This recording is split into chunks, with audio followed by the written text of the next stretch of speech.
We're so glad you're with us tonight as we dive into the center of the American debate about extremism, Islam, and all of us together. Diane, the national argument over that proposed Islamic center near Ground Zero has given rise to so much anger and suspicion, but also a genuine thirst for understanding. All these emails we have received, you have asked us such great, tough questions. We're going to try to tackle them. Hundreds of them from thousands of you. What does the Quran really say about violence against non-believers? Are Muslim women oppressed? And where are the moderate voices in what is now the fastest growing religion in the world? For perspective, as of tonight, there are 1.5 billion Muslims on this earth, and that's 20% of the population.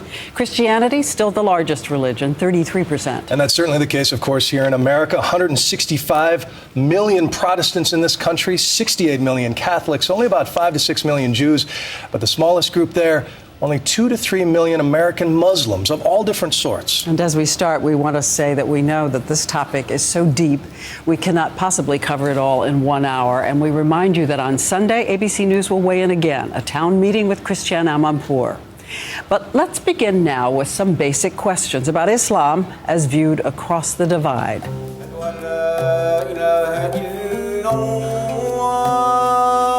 Americans disturbed by Islam. I think it's a fanatic religion. The main mission of them is to convert everybody to Islam. But I don't really know that much about it. American Muslims giving an answer. Get to know us. We're just like everybody else. Being a Muslim in America, in my opinion, doesn't make me any different than anyone else. I grew up in the United States. I've never, lived anywhere else. I don't know what other identity I could have. 110% American.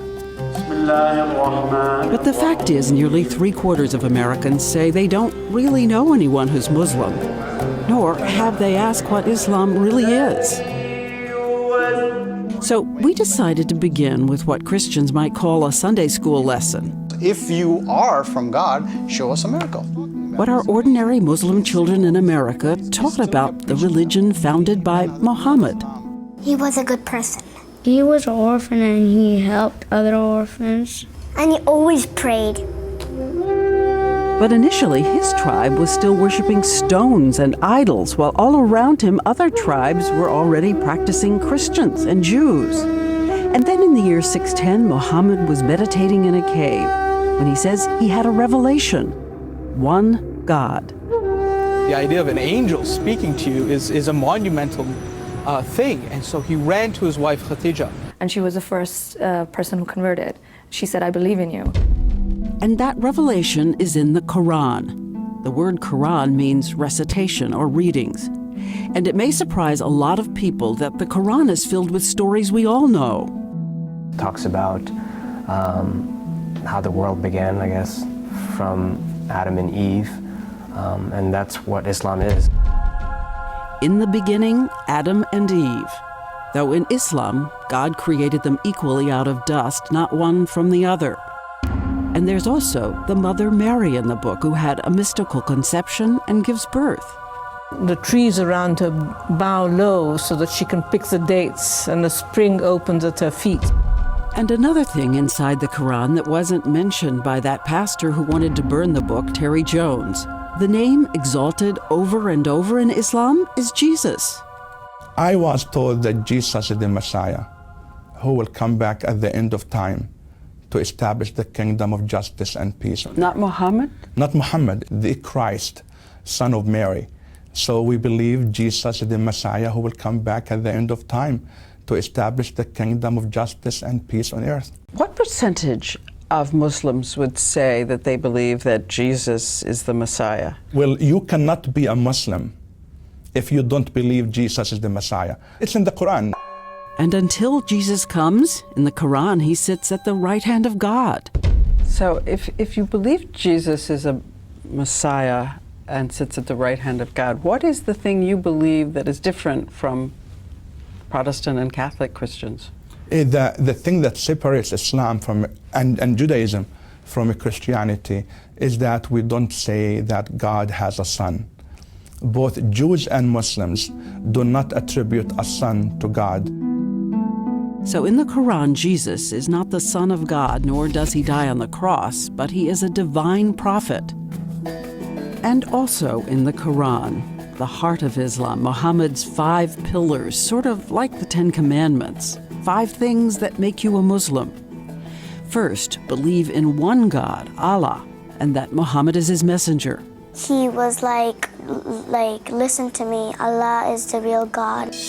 And 2, fasting during the month of Ramadan. Don't eat for breakfast and lunch and snack. My parents don't let me fast, so I have to fast when I grow up, like 8. Another one, give to the poor. Charity can also be the physical act of, giving some spare change to a homeless person. It could even be, removing a piece of glass from the road. A 4th, make a pilgrimage to the holy city Mecca, where Muhammad had his first revelation. And by the way, just as a lot of Christians can't always cite all of the 10 Commandments, not every Muslim can remember all 5 pillars. So far, we have 4. See, I'm caught on that last one. A 5th one, pray 5 times a day. God asked us to pray as much as we can. It could be 5, it could be 3, it could be more than 5 times. The reality is that the vast majority of Muslims in the United States are not mosque attending kinds of Muslims, and that's okay. We were, the equivalent of Christmas and Easter Christians. And you should know in Islam there are no drawings of Muhammad, because he said that images might become idol worship again. And so Muhammad's religion spread and branched into many different faces: the poetic Sufis, conservative Wahhabis. The most Muslims actually live in Asia. And there were secular branches like those in Turkey. And Muhammad said that we should all be tolerant of each other's religion. Our differences are God's mercy. And after he died, history saw the first real interfaith era. For hundreds of years, Jews, Christians, and Muslims, and atheists lived together, debated God, debated religion. In those years of enlightenment, Muslims helped create advanced math like algebra, advanced medicine like the concept of contagious disease. And by some accounts, there were Muslims in the crew, arriving in America on the Niña Pinta Santa Maria. Muslims have been in this country since Columbus. We do know that Thomas Jefferson specifically included Islam when urging protection of religious freedom. And today, the estimated more than 2 million Muslims live coast to coast. In fact, in Dearborn, Michigan, they make up 1/3 of the population. There are 4 Muslim city mayors in New Jersey alone. Miss USA is a Muslim, so are these NFL players. And as a population, according to one survey, American Muslims have twice the college degrees of the average. They make a higher income than the average, and there is this: 7,000 of U.S. military troops are Muslim, fighting around the world for the American dream. I'm a mayor of Teaneck, New Jersey. I'm in corporate finance. We have a jewelry line. American is apple pie. I want to be a teacher when I grow up. Soccer player.